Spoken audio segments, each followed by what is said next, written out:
Cecilia Sosa Gómez lo que dice es: yo renuncio como presidente de la Corte. Los partidos políticos han traicionado la Constitución. Los magistrados, mis colegas, no quieren enfrentar esto. La Corte se suicida para evitar ser asesinada. O sea, la gente cree que la CC está llamada a resolver conflictos políticos. Y eso está afectando a la institucionalidad. ¿Qué nos hace una comunidad? En este podcast exploramos los elementos comunes y también reflexionamos sobre qué acciones puedo hacer yo para que mi participación sea más activa y positiva en generar un cambio en nuestra sociedad. Bienvenido a Civitas, temporada 1. Hola, ¿qué tal? Nos acompañan en este nuevo episodio de Civitas. En esta ocasión estamos con Jesús María Alvarado, quien es abogado constitucionalista. Jesús, gracias por acompañarnos. Muchas gracias, José, por la invitación y enhorabuena por este podcast. Gracias. El nombre del podcast, Jesús, que eso no te lo había explicado antes, pero creo que lo viste por dónde iba, que se llama Civitas. Entonces, Civitas es hacer una reflexión sobre cómo construimos una sociedad desde diferentes esfuerzos, enfocado desde el esfuerzo ciudadano, pero también valorando qué hay alrededor y cómo funciona la dinámica de poder. Entonces ahí queremos hablar contigo y tener tus impresiones y experiencia sobre qué sucedió en Venezuela con el chavismo y específicamente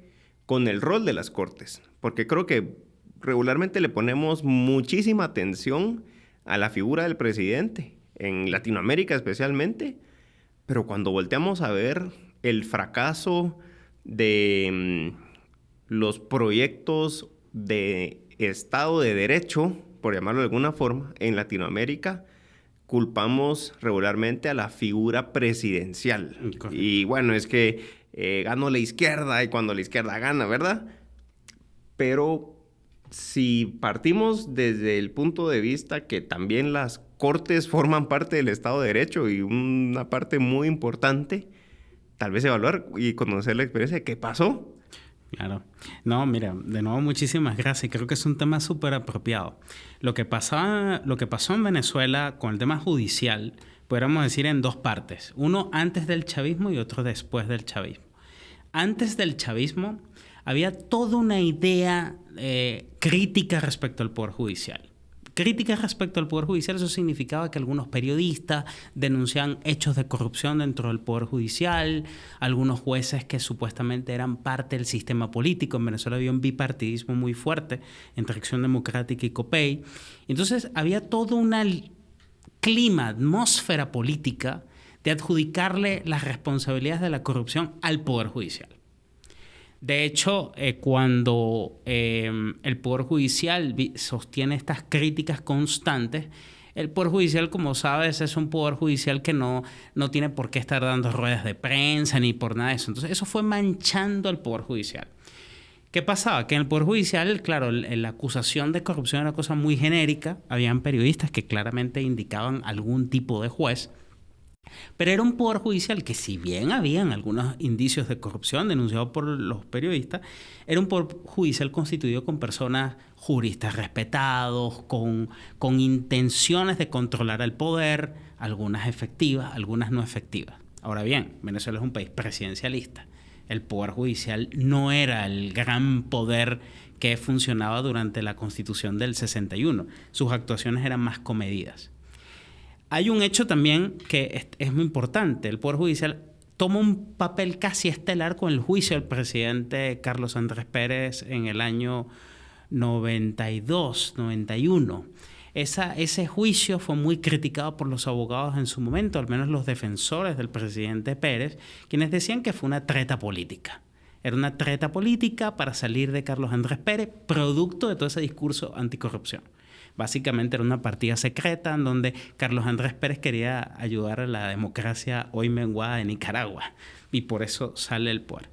Ahora, para hacerte esto más corto, cuando Chávez se da los dos golpes de Estado, los dos golpes de Estado tienen como leitmotiv depurar al sistema de la corrupción, acabar con lo que él llamaba el bipartidismo, acabar con lo que él llamaba la democracia representativa y aparte de eso, depurar el Poder Judicial. Entonces, Fracasan esos 2 golpes de Estado. A los años se lanza candidato presidencial y como candidato presidencial promueve una Asamblea Nacional Constituyente.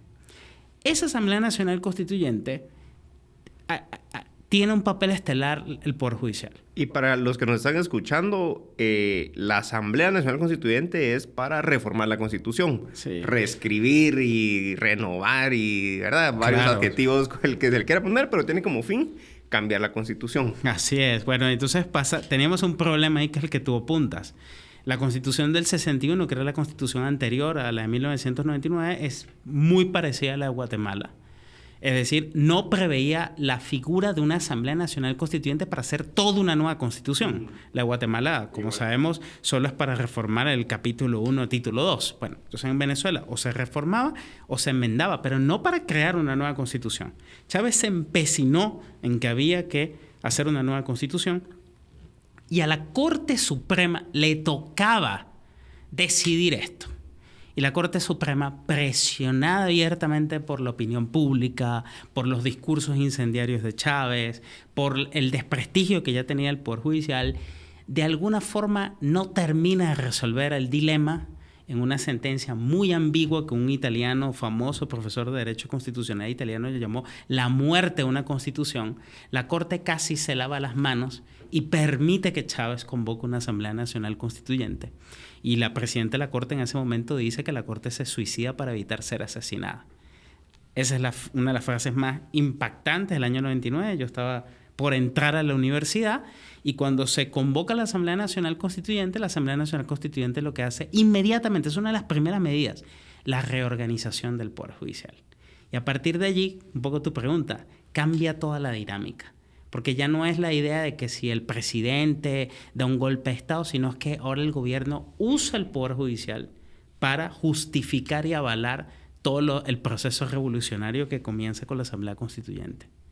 Qué interesante. O sea, me parece impresionante la cadena de los hechos y cómo fueron transcurriendo, porque vemos que había un Poder Judicial señalado públicamente, desprestigiado, deslegitimado, como se le quiera mencionar, y que termina siendo el punto débil y lo que a posterior termina siendo el arma de un régimen autoritario. Claro.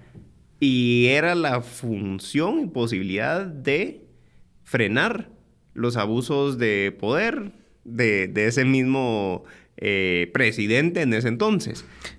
Claro, porque eso es muy interesante. Chávez se da cuenta, y yo creo que con eso comienza un nuevo periodo en América Latina. Era un poco lo que tú decías muy bien en tu pregunta. Antes de ese momento tenemos, bueno, el Serranazo, tenemos antes a Fujimori, tenemos algunos hechos en América Latina que uno pudiera decir, bueno, intentos de golpe de Estado clásicos. Presidente que quiere disolver el Congreso, una junta militar que da un golpe de Estado. Eso eran más o menos las rupturas constitucionales.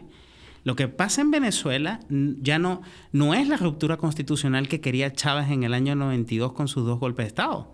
Lo que va a pasar a partir del año 99 va a ser la incomprensión más absoluta por parte de los propios venezolanos que no entendían toda esta jerga jurídica que empieza a florecer a partir del año 99 y 98, y es que se usan las instituciones para desmontar el sistema. La primera va a ser la constituyente. La constituyente no redacta la Constitución, se encarga de intervenir a los demás poderes. Por ejemplo, Chávez llega con un poco apoyo popular, en cierta forma. ¿En qué sentido? Gana las elecciones, pero no tiene un Congreso a su favor. El Poder Judicial está en su contra. El fiscal es en contra. El Consejo Nacional Electoral está en contra. O sea, Chávez llega con todo un entorno en contra. Ahora, cuando convoca la Asamblea Nacional Constituyente, las cosas cambian. Porque la Asamblea Nacional Constituyente se erige en soberana, interviene el Poder Judicial y disuelve el Congreso. Y a partir de ese momento, entonces Chávez nombra a magistrados, obviamente del proyecto político de él, y estos magistrados se van a encargar de dar legitimidad y cobertura legal a todo el proceso constituyente y todo lo que además sucede. Y después ya viene toda una larga cadena compleja desde el año 99 hasta ahorita de un poder judicial instrumentalizado por el gobierno por fases, porque esto viene por fases, ¿no? No todo es de la misma magnitud desde el primer momento, pero responder a tu pregunta, sí, el Poder Judicial va a ser la gran herramienta que usa el chavismo para justificar absolutamente todas las violaciones a la Constitución. Teniéndolo en contra. En su momento. Teniendo políticamente en su momento en contra, pero muy debilitado, sin la fuerza o no sé cómo llamarle, pero sin tomar la decisión de decir, bueno, hasta aquí, me imagino en gran medida por lo que cuentas, Jesús, por un miedo a la opinión pública también, de parte de los magistrados que estaban siendo presionados, por ponerlo de algún sentido. Sí, de hecho hay un video, puede estar en YouTube, cuando ves a la presidenta del tribunal, de la Corte Suprema de Justicia, como se llamaba la Constitución del 61, Cecilia Sosa Gómez, donde Cecilia Sosa Gómez lo que dice es, mire, yo renuncio como presidente de la Corte, los partidos políticos han traicionado la Constitución, ese es más o menos su discurso, los magistrados, mis colegas, no quieren enfrentar esto. Y por tanto, creo que estoy parafraseando, pero dice algo así como la Corte se suicida para evitar ser asesinada. Esto es, la frase de Cecilia Sosa lo que dice es, ¿podemos nosotros como Corte decir que todo esto es inconstitucional? Cecilia Sosa como que está de acuerdo en que sí, pero sus demás magistrados no. Y esto es un poco lo que tú dices, había presión de la opinión pública, Chávez era muy carismático también, hay que decirlo, y el Poder Judicial muy débil, como tú dices, no puede enfrentarse. Ahora, esa cobardía va a ser un precio total al Poder Judicial hasta el día de hoy, porque el Poder Judicial va a ser ahora la Celestina del gobierno de turno. Y cuando cambia la correlación de fuerza, porque todos esos magistrados después terminan renunciando por la intervención de la Asamblea Nacional Constituyente, ya no solamente nombran magistrados, sino intervienen en las cortes de apelación, los tribunales de instancia. Es una barrida completa del Poder Judicial. Van quedando luego gente en el Poder Judicial que se van a ir enfrentando en los siguientes años y van cayendo uno a uno. Eso podemos hablar. ¡Wow! Qué impresionante. La verdad que creo que regularmente solemos hablar a nivel de Latinoamérica de cómo el populismo ha generado grandes avances y ha eliminado libertades, ha instaurado regímenes totalitarios y autoritarios, y lo vemos desde la figura, sí, digamos desde esta figura del populista, pero hay un entorno que cae y que no lo logra controlar, y ese entorno importantísimo en un Estado de Derecho son las Cortes. Claro. Y solo para refrescar, y aprovechando, Jesús, que eres catedrático universitario, ¿cuál crees que es el rol de las Cortes? ¿Cómo lo definirías? El rol de las Cortes en un Estado de Derecho y en una república.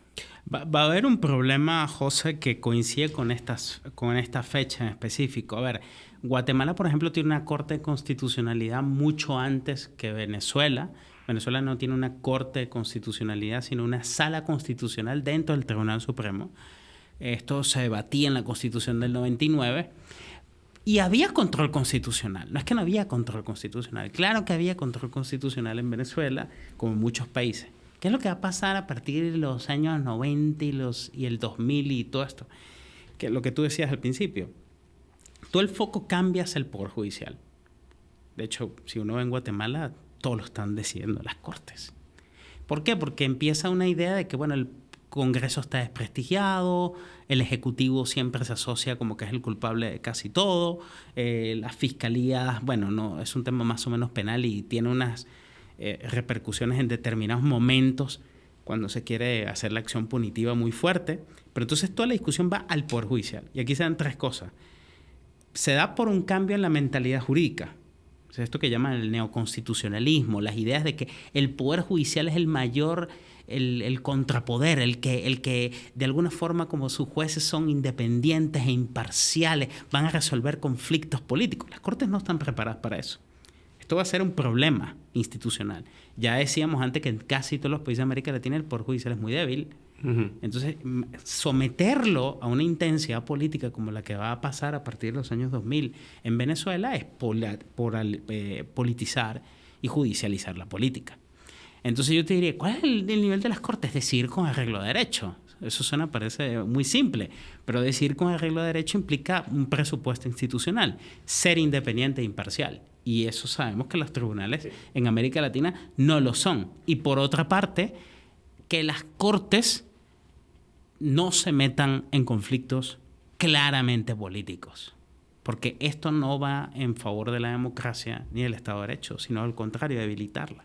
Una vez que el Poder Judicial se mete en controversias políticas, queda el tufo, el olfato de que la Corte es servil a una causa política. Sí. Todo el mundo sabe en Venezuela que responde el Poder Judicial de Venezuela. Nadie va a creer, a menos que vive en Narnia, ¿sí o no?, que el Poder Judicial de Venezuela es independiente e imparcial, por más que diga la Constitución y la ley orgánica del Tribunal Supremo de Justicia. Y esto es lo que va a pasar en muchos países. Nadie va a creer que en Nicaragua, por ejemplo, las cortes son independientes e imparciales y todas las tropelías no tienen ningún control. Y así va pasando, porque además tenemos todo este problema del socialismo del siglo XXI en algunas partes de América Latina, que se van a adueñar del discurso de tomarse las cortes para justificar estas tropelías jurídicas, ¿no? Y justificado muchas veces que pareciera como el manual del socialismo del siglo XXI en motivar ese desprestigio a todas las instituciones para utilizar después las mismas instituciones contra el sistema del Estado de Derecho. Claro. Porque también las cortes van a empezar a creer, cuando empieza el poder político a azuzarles de que son ellos los que van a resolver las grandes controversias políticas, los jueces y magistrados se van a creer el cuento, creo yo, en cierta forma, de que ellos son un actor poderoso políticamente, y lo que va a pasar en la realidad es que ellos se van a ir percatando de cuando están tocando una fibra de poder político claramente política, la reacción va a ser violenta. Un ejemplo de Venezuela que estábamos hablando. Todavía estamos hablando del 99 y 2000. El gobierno hace su propio poder judicial. Los magistrados ahora chavistas empiezan a hacer sentencias y cambios sociales importantísimos a través de sentencias judiciales. ¿Cómo cuáles son algunos de esos cambios pues que te la recuerdan? Corte cambia el procedimiento de amparo vía sentencia. Wow. Para que se hagan una idea. O sea, hay una ley de amparo y el tribunal dice, no, mira, ahora hay un nuevo procedimiento de amparo vía sentencia. Esto es una revolución. Ya no es el Congreso que tiene que dictar una ley, sino ahora la Sala Constitucional. Cambia todo ese procedimiento de amparo. La Corte Suprema cambia lo que llaman los créditos indexados. Se mete en temas de los créditos que otorgan los bancos y todo lo demás. Eso lo hace por sentencia. En fin, todo eso. Ahora, pasa un hecho que es el año 2002. Un intento de golpe de Estado de Chávez. Que Chávez vuelve al poder. Y entonces se van a enjuiciar a los magistrados. El Tribunal Supremo Chavista decide absolver a los militares que participan en la intentona, por varias razones que serían muy lejos. La reacción de Chávez es total. Y reforman la ley del Tribunal Supremo de Justicia y de 16 jueces pasan a 32. ¿Para qué hace eso Chávez? Para cambiar la correlación de fuerza total dentro del Tribunal Supremo. El primer Tribunal Supremo era chavista, pero era gente más o menos académica. Sí, tuvo que poner abogados, digamos que se conocían. Sí, gente lo demás fue... Pintar de legalidad, de credibilidad, claro, sus movidas populistas. Correcto, era un magistrado, por ejemplo, José Manuel Delgado Cando, que había estudiado con Shem Perelman, con Klug, con los más grandes, comunista, pero era un jurista. Pero después, en el año 2004, pusieron a quien sea, al que viéramos de la calle y gritara, Chávez no se va. Y esos magistrados luego se van yendo. Entonces el Tribunal Supremo va mermando completamente. Claro, lo de Venezuela es más dramático quizás que en otros países, pero no dejan de ser dramáticos en muchos. No, y yo creo que no deja de ser dramático y además tampoco deja de ser, lamentablemente, una especie de hoja de ruta. Sí. Porque yo creo que la hoja de ruta del populista o de ese manual del socialismo, del populismo del siglo XXI, de causar polarización, desprestigiar instituciones, ponerse como la única solución, reformar la Constitución para eliminar y salvar las instituciones de ese mal creado narrativamente. En algunos países ha triunfado, lastimosamente, y se pierden las libertades, triunfa el autoritarismo, y en otros ha, digamos, sido no exitoso del todo. Bueno, pero incluso agregando eso que tú acabas de decir, que es muy importante, el nuevo activismo por parte de las Cortes hace innecesaria la reforma constitucional. Es decir, antes todavía Chávez necesita cambiar la Constitución. En un inicio, cuando hace esta reforma del nuevo Poder Judicial, por así llamarlo. En el 99 quiere cambiar la Constitución, él no tiene el poder. Luego, ¿para qué quieres cambiar la Constitución si tienes el Tribunal Supremo y te va a justificar cualquier violación de la Constitución? Entonces, lo que se encarga de hacer la Sala Constitucional es avalar todas las violaciones de la Constitución, hasta el punto que el propio Tribunal Supremo en algunos casos cambia la letra de la Constitución. Dice, no, esto que dice la Constitución está mal por esto, y esta es la nueva interpretación por sentencia de la Constitución. Por sentencia, claramente. Y además otra cosa que tú decías que es muy importante, ¿qué pasaba antes? Un poco, como me dicen en Guate, que ya tengo 8 años viviendo aquí, el golpe de Estado con marimba, ¿no? Todo el mundo decía, esto es un golpe de Estado. Pero ¿quién se va a enterar ahora por una sentencia judicial que es un golpe de Estado? Los que nos están escuchando, que serán abogados, entenderán toda esta jerga que estamos hablando, pero no es igual detectar un golpe institucional antes, militar, o con lo que hacen las Cortes. Sí, yo creo que hay una nueva forma, como dices, que pareciera más solapada, por llamarla de alguna forma. Claro. Poco visible, que a través de las Cortes y de sentencias se pueden cambiar elementos fundamentales de la propia Constitución. Así es. Eso es la historia de Venezuela en los últimos 23 años. Un poder judicial, por cierto, en la última fase, que luego ya es completamente tomado, en el que los magistrados verdaderamente están acusados incluso por países, por organismos internacionales, y que el propio Poder Judicial, que avaló, que nunca enfrentó las violaciones, tortura, violaciones de la libertad sexual, todo lo que pasó desde el año 2017 hasta ahorita, reacciona cuando el fiscal de la Corte Penal Internacional va. Cuando el fiscal de la Corte Penal Internacional visita Venezuela, entonces sale el presidente del Tribunal Supremo diciendo, hay que hacer unos cambios en la justicia. Y reforman en 3 días unas leyes y todo, pero nadie va a creer que eso es un poder judicial independiente e imparcial. Si quisieran serlo, esto es bien importante, si quisieran serlo, porque un día, no sé, tienen un ataque de conciencia, un llamado divino, una revelación, lo que sea, no pueden, porque el sistema se los ha absorbido por completo. Esa es la importancia de la separación de poderes. Sí.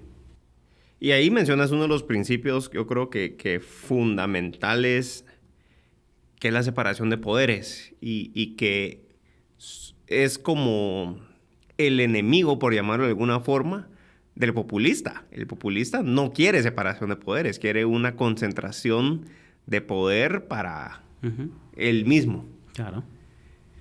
Y Jesús, ¿crees que sería otra...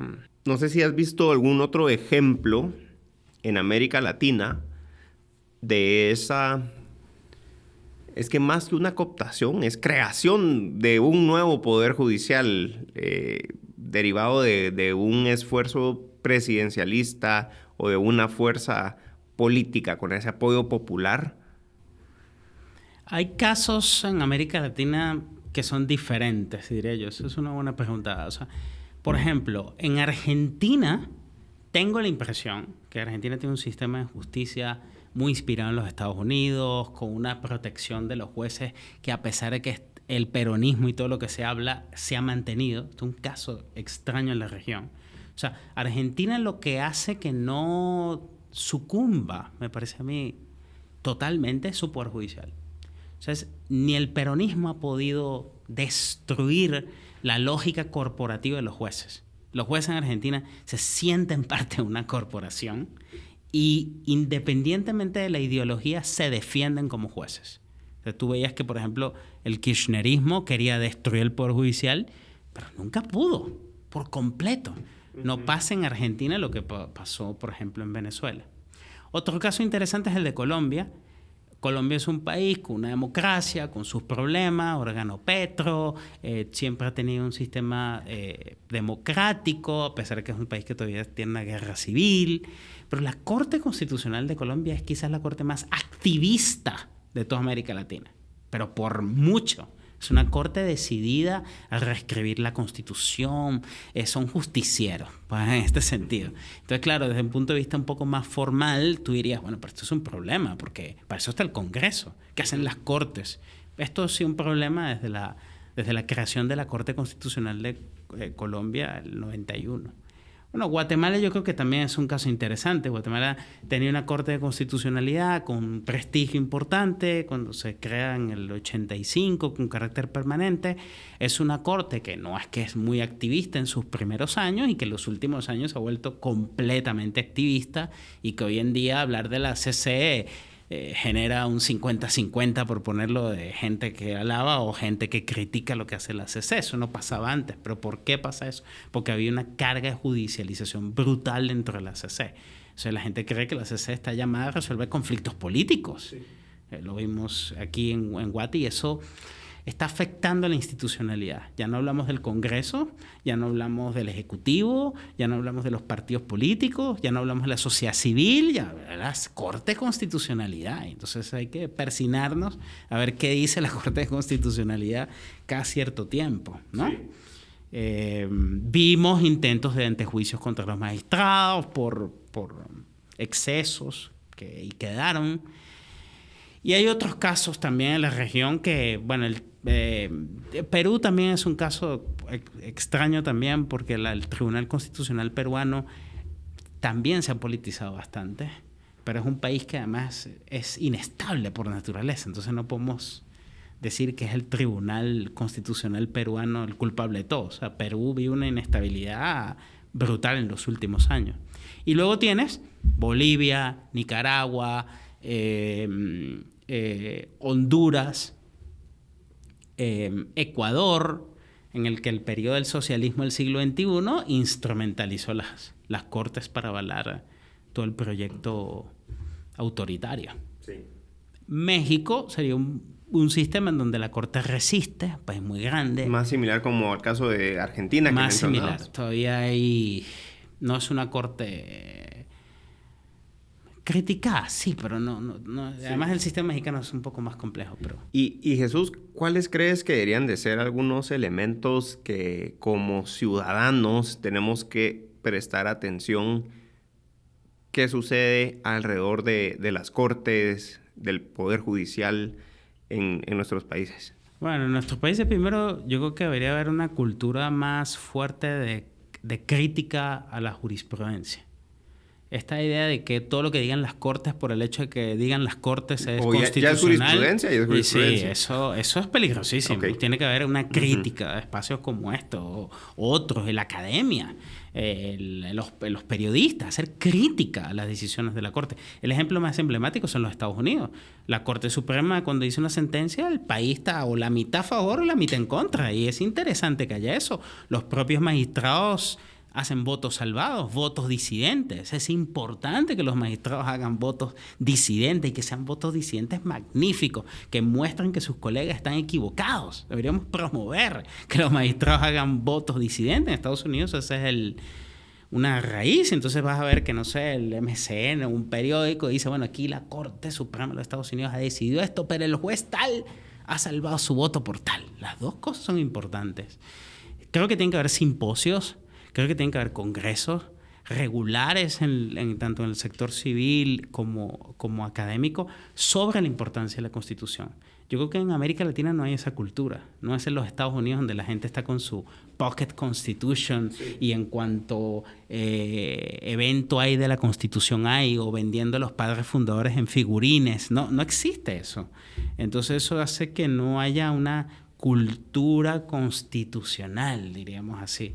Y el tema del Poder Judicial, creo que sí hay que hacer esfuerzos ya más políticos de ciudadanía, de formación de jueces, de profesionalización de la función judicial, de mejora de las condiciones socioeconómicas de los jueces, de preparación para ser jueces, hacer pública la sentencia de los jueces, cosa que ustedes saben en Guatemala es es una odisea, ¿no? Conseguir las sentencias. Conseguir las sentencias. Ya Sí. es, bueno, menos que menos vamos a criticar. Tiene que haber revistas, tiene que haber foros, podcasts. Todo eso en Estados Unidos. Y otros países, pues. Y yo creo que estamos muy lejos de eso todavía. Sí, de acuerdo, de acuerdo. Jesús, muchísimas gracias. La verdad que tuvimos una plática muy interesante, yo creo que con muchos aprendizajes, muchas reflexiones también a tomar en consideración a futuro. Yo creo que las cortes importan tanto que no podemos dejarlas desatendidas como ciudadanos. ¿Algo que quisieras agregar? No, mira, enhorabuena por Civitas. Creo que el nombre es sumamente apropiado, así que muchísimas gracias por tenerme aquí. Perfecto. Muchas gracias y nos vemos a la próxima. Gracias, José. Creemos en el impacto de la comunidad. Sé parte de ella. Comenta qué te pareció interesante, qué quieres que dialoguemos y conversemos en los siguientes episodios y deja un review en la plataforma de podcast favorita. Y comparte este episodio con alguien que quieras invitar a formar parte de Civitas.